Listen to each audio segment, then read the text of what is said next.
kindly given by Mr Eric Davis for the best registered Welsh Yn rhan ucha y prifgylch, i ni'n edrych ar gystadleuaeth y Ceffyl Hela Marchogaeth, y Caseg a'r adfyrch dros 4 blwydd oed. I ni wedi cyrraedd y pwysau canolig a ma' 'na ganlyniad gyda ni hefyd.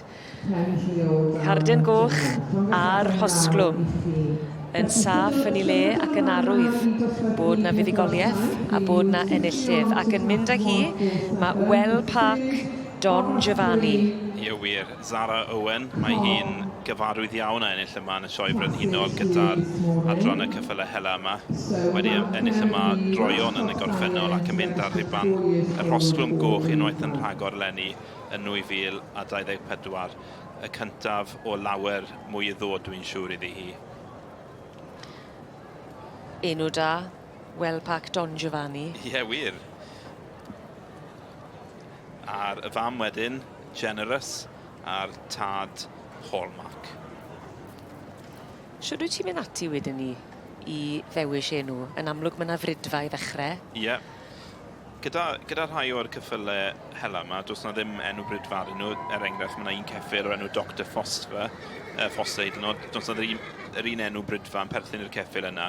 Gyda'r brydiau Cymreig, mi fydd enw'r brydfa yn cael ei roi ar ddechrau enw'r ceffyl.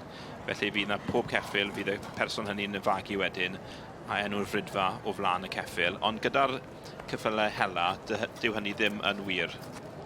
Felly mae modd i galw nhw'n unrhyw beth wyt ti eisiau. Ac yn aml iawn yn enwau creadigol iawn. Ie, mae rhai bobl yn greadigol iawn. Mae'n gallu gwneud y swydd o weid y geiriau'n anodd weithiau, yn dyw i. A meddylia, gyda rhai o'r brydiau Cymreig, mae'r enwau'n Gymreig iawn.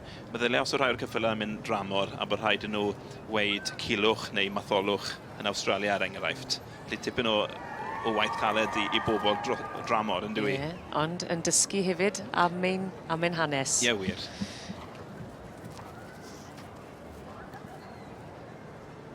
Wel, mae'n ei eiliad i'w thrysori i Zara Owen ac yn derbyn cymeradwyaeth hefyd yma yn y prif gylch. Llongyfarchiadau mawr iawn i Well Park Don Giovanni yn ennill y dosbarth yma i'r Caseg a'r adfyrch dros 4 blwydd oed.